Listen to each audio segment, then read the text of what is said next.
Hey guys, Andrew with Defiant Tactical Accessories, and you know, I meant to put together a video going over a night match that I shot several weeks ago, and I don't think I ever did it.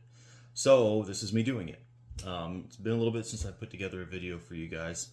I don't know if you like this format where I kind of just chat about stuff, but I guess you're getting one like this anyway. So I guess if you don't like it, let me know if you prefer something else.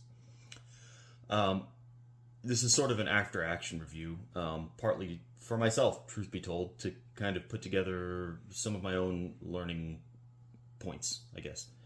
It's always interesting whenever I get out and use my equipment or go do something, honestly, other than just shooting at the range, how I always walk away with something new that I've learned. I haven't shot in the night, like in a night match, in a very long time, and in this case, there was a lot that I learned. So a couple of things, I guess, sort of as precursors or just laying groundwork here. I know that there are a lot of people that think that gun games and competition are not effective, and if you are using them to learn or practice tactics, then they're not. Okay, it's not the right place to do that. But that's not what those things are for. They're for practicing techniques and procedures. Okay, and so you have to keep that in mind. That's what matches are about. They're about practicing those techniques like trigger pull and sight alignment and, transitioning between targets and shooting from compromised positions and maybe transitioning to secondary weapon and conducting reloads and emergency reloads and tactical reloads and all of those techniques that we use for fighting, but they're not about the tactics of fighting. So, at night, so that's sort of boilerplate. What I found at night is that there's a couple of things that you really have to keep in mind. It is really easy to lose stuff at night. During the match, believe it or not, there was, at one point there was a guy walking around asking if this mag that he had found randomly on the ground belonged to anyone, and another guy walking around at a different point asking if this knife that had fallen on the ground belonged to anyone. I was back at my vehicle reloading, and I set my flashlight down in my trunk, and that was even a little difficult to find. The lesson is that you need at night to keep track of your shit. Now, I'm not really the kind that subscribes to like tying things to yourself, dummy cording things, but I can see the use of a dummy cord in a night environment. So keep track of your shit, and I think that something else I learned is that having a headlamp or even just something maybe mounted to my chest, my lapel, would have been really useful. I wouldn't have left it on all the time, obviously, but for administrative tasks would have been very useful, and I didn't have anything like that. That was an important takeaway. Another takeaway, about half the people that shoot at those matches even are like kind of scary. I want to say there were 20 or 25 people there, and of that 20 or 25 people, like 5 to 10 of us, I would say were squared away between the kind of equipment we had and the way that we carried ourselves, and our ability to shoot. And about 5, I wouldn't say 10, but around 5 were just scary. They weren't safe. They didn't keep their weapons pointed in a safe direction. They weren't competent. They were scary, and they needed to be on a flat range, probably with an instructor, and not at night trying to do a night shoot. And another learning point, when you do these sorts of things, you'll have equipment problems. There were a lot of people out there who didn't have a pistol holster capable of bearing their light for some reason. Now, why you would go to a night match where you know you're going to be shooting pistol and AR or large format pistol, and bring a holster that can't hold your pistol with the light on it doesn't really make any sense to me. So that's weird. Don't do that. A guy had the light fall off of his pistol in the middle of a match, and another guy had the light on his rifle fail him in the middle of a match. And there were tons of guys that had difficulty fumbling with their switches, trying to get their lights to work, not able to effectively use them. this is the place to learn that, right? I mean, preferably you should be familiar with your equipment so that you don't have those problems before you go into a night match. But there were a lot of guys who had those issues, and it was very evident, those who had sort of played around with it before and those who had not. So, kind of walk you through what I shot and talk about how it performed and issues that I had, and then talk about the individual courses of fire here. So bear with me. All right. So here we are looking at my my AR, and as you can see, it is an AR pistol.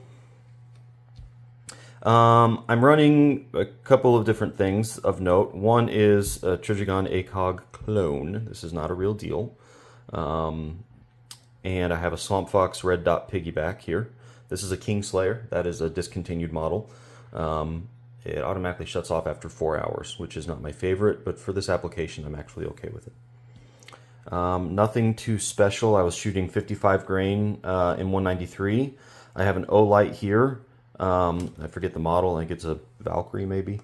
There, and then a Whip Machine Canuter valve suppressor on it. Okay, so this is exactly what I was running, and this is exactly how I ran it. I have a different grip. It's an ergo grip of some sort that's got some texture to it. Nothing too special. Oh, and then I have a light trigger kit in it with anti-walk pins. You can see those. And that's that. Okay, nothing too fancy here. Okay. Now, this performed just fine for me. No malfunctions or anything like that, but I do want to talk about a couple of issues I had. Number one, during the first course of fire, we had to engage a target about 100 yards away. It was a 4-inch steel target. Now, and obviously had to illuminate on our own. So the first two targets we had to engage were maybe 10 or 15 yards away, and then there was that 4-inch steel target we had to hit twice. So I started off and I just used my red dot to engage those two near targets, no problem. Then I turned to engage the far target. Well, this ACOG clone illuminates the chevron inside by gathering ambient light. Anyone want to guess how much ambient light there was at 10 p.m.? 0. So I found that I suddenly didn't have a chevron to use. That's something I'd never thought about and something I'd never run into before. So I was able to fall back over to my red dot here, and I got my hits. It was also difficult because of the amount of smoke that was produced by just shooting, right? Having already shot a couple of targets. I did not anticipate that, and the light here, when turned on, with the smoke in the air, obscured the target really badly, believe it or not, and you ended up having to move around. These are learning points that I'd never come across, having not done a lot of night shooting. And so, you know, I ended up having to move around, adjust my height and elevation, right, meaning like get low, get high, whatever, in order to be able to see the target. So I had to deal with those two problems on the fly, and I hadn't ever had to do that before. So I decided to look around for a workaround. There are some illuminated ACOGs or illuminated fixed magnification optics out there. I really like this optic. I might change one day, but what I ended up doing, believe it or not, is I got some bicycle inner tube. I have another video talking about how much I love using that. And I have this this little light here. This has been here for weeks. It's a balloon light. And I bought a pack of probably 150 or 200 of them on Amazon. And so I just keep it right there. And it illuminates this fiber optic just enough so that at night I can see it, even when I have the light turned on. So that seems to be a good solution for this problem. Now, it's kind of jerry-rigged, you know, so it's not ideal. And honestly, I don't know how it would work under night vision, or, you know, if it would make me light up like a, you know, sparkler to someone who's using night vision. But honestly, that's not really a major concern of mine at this point. So, but this is the sort of workaround I wouldn't have thought about had I not done this. Something else that I found out my direct thread suppressor came loose after the first or second stage. So that wasn't great. I don't know if I need to tighten it more. I don't know if I need to apply some thread locker. I could try some thread locker. I'm worried about temperature and making it not really do its job. But that's not satisfactory, obviously, at all for this to work its way loose. So that's something that I have yet to address. I need to get back out in the range and shoot and see what happens.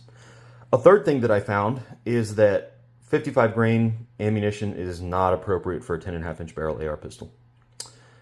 Which some of you may be going, well, yeah, duh. I know. I have a lot of it. It's, fairly inexpensive. And so that's what I've been using. I have about a 10-inch fireball comes out the end, even with the suppressor, when I use M193 55 grain out of here.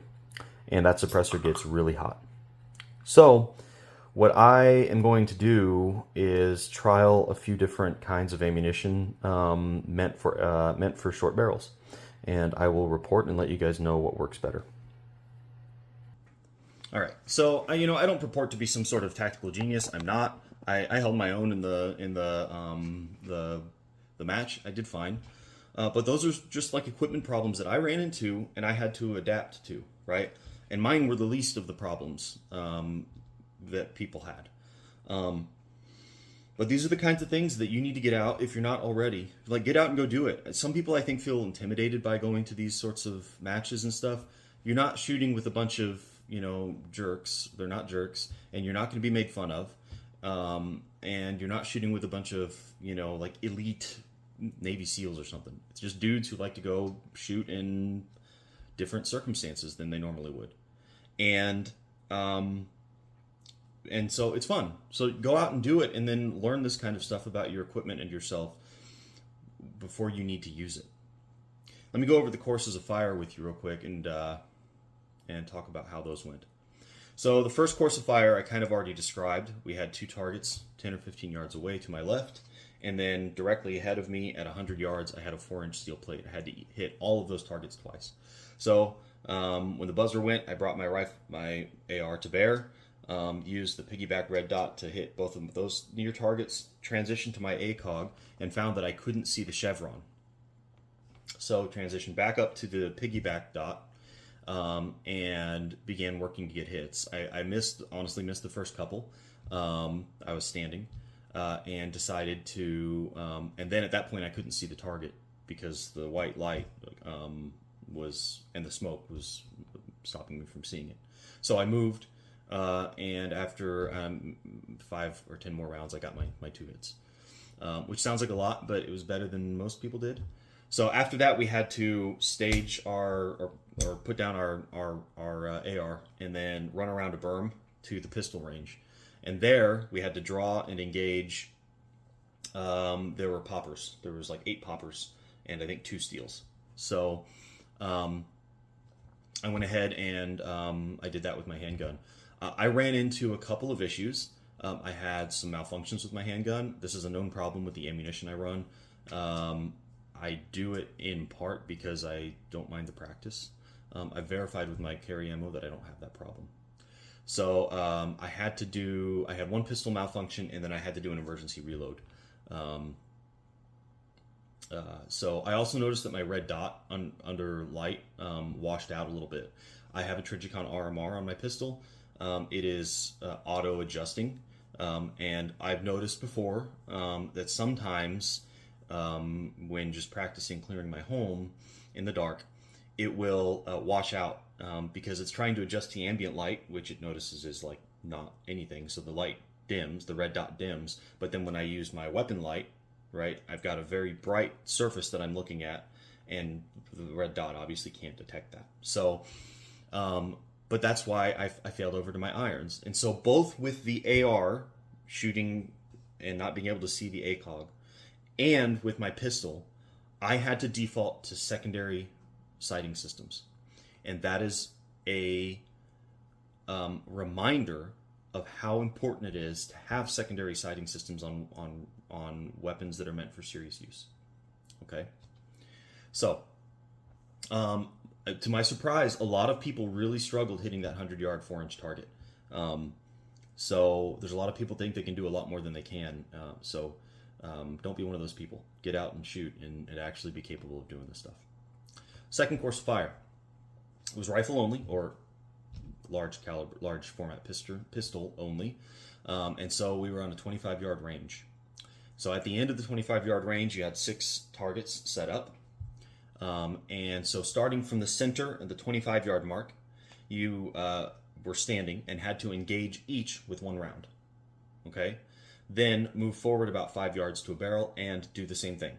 Engage each with 1 round and move forward to another barrel, another 5 or 10 yards up. Engage one with each, engage one from each one with 1 round from that barrel. Finally, move up and to one that was slightly offset. This was probably 5 yards from the nearest target. Okay, right near the end of the range, or the end of the range, and then again engage each one once. The caveat is that at some point you have to engage each in the head. So there's going to be, it was like 1, 2, 3, 4 stations, and so 6 targets, 6, 12, 18, 20, 24 shots, one of which on each, 24 shots total, and 1 shot to the head box of each of the silhouettes. And I kind of messed this one up a little bit. So what I did is I got my hits, but the problem is the head box. I messed up my hold under, which is maybe a lesson for me about how I have my rifle zeroed. My guns are zeroed, like my AAR here that I just showed you is zeroed for 1 inch low at 25 yards. So it should have just been point and shoot. But in my mind, I was thinking like I was shooting at a 100-yard target, which at 100 yards, I've got about a 3-inch hold under. So my point of aim is here. My point of impact is about right here at 100 yards. So I was thinking at 25 yards, well, if I want to hit in the head box, I've got to aim low, blah, blah, blah. And I ended up hitting in about throat level on the silhouette instead of in the head box. All of them were like 1/2 inch to 1 inch below the line that would have been considered in the head box. But none of them, with the exception I think 1, was qualified as a head hit. And so I got docked major points for that. Okay. The suppressor, that's when I noticed the suppressor was loose. My suppressor is not suppressing very well, right? Which isn't surprising. It's tiny. My intent is to replace it with my intent is to try and see if I can improve its performance with better ammunition. If that doesn't work, I'll probably try putting it on my 16-inch to see if that does better. Okay. Third course of fire. We started a barrel. There's a no shoot in front of us. That's a silhouette that we're not supposed to shoot, right? A friendly. There are 3 targets directly behind it. So after engaging those 3 targets in any order and in any manner you choose, aside from tearing down the no shoot, right? You can't, or shooting through it. You can't do that. You have to go around it somehow. You move to a second position. It was, I don't know, maybe 10 yards away. And from that position, you engage 7 4-inch flipper targets, right? These look like tombstones, and you shoot them and they fall down. So, the way I handled that is I started from the start position. I drew, and without a light and just point shooting, I leaned to the left and engaged the first 2 targets. So that's the one to the left of my no shoot and the one right behind my no shoot. Bang, bang, bang, bang. And then I came around to the right and engaged, bang, bang, the last one. I ran around the barrel, got over to the next position, and from there, engaged all of my poppers. Now, for some reason, I noticed that I had to hold under a little bit with my red dot. I'm not sure if that indicates a 0 problem. Well, I wasn't sure if that indicated a 0 problem. I went out to the range afterwards and verified, and my red dot 0 is okay. It may be maybe an ammunition difference because I zero with carry ammo. So I had to do a little bit of a hold under, and I hit those, and then off you go. So that was fun. And the fourth one was fun as well. This one, you start in your own vehicle, okay? Now, you're using a pistol, which they put in like a box, a safe box or something like that. It's just set in the passenger side. I guess they didn't want you drawing inside of the vehicle, this is one of those things, it's not a tactic. You just have to ignore that for these sorts of activities. So you retrieve the pistol and then engage, there's 2 targets, one on this side and one on that side. Through the window, right, you turn and engage, bang, bang, and then turn again and engage, bang, bang. And once you're done, set it back in the box, get out, and then there is a 4-inch steel target 100 yards away, and you have to engage it once, any way you want. So what I did is I engaged those 2 targets like I just described, bang, bang, bang, bang, set the pistol down, got out. I left my AR pistol in the back. Some people, I guess, tried to stage it inside of the vehicle in the passenger, in the front compartment. I didn't.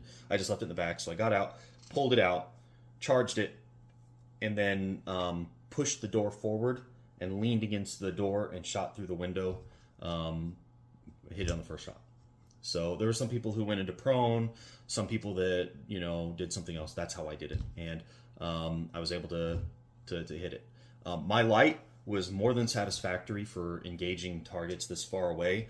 Although on that one, I didn't use it because I left my headlights on purpose so that I could see it, right? So I didn't have to worry about that. And my ACOG worked okay because there was so much ambient light from my vehicle that I was able to see. So that was nice too. So that was the course of fire. Those were the courses of fire. That was my experience with the night match. Use your equipment in environments like that, in matches, in competition and training, so that you can learn these things before you have to use them in real life. Have secondary sighting systems. At night, keep track of your stuff, okay? Know your holdovers and hold unders so you don't make the same mistake that I did.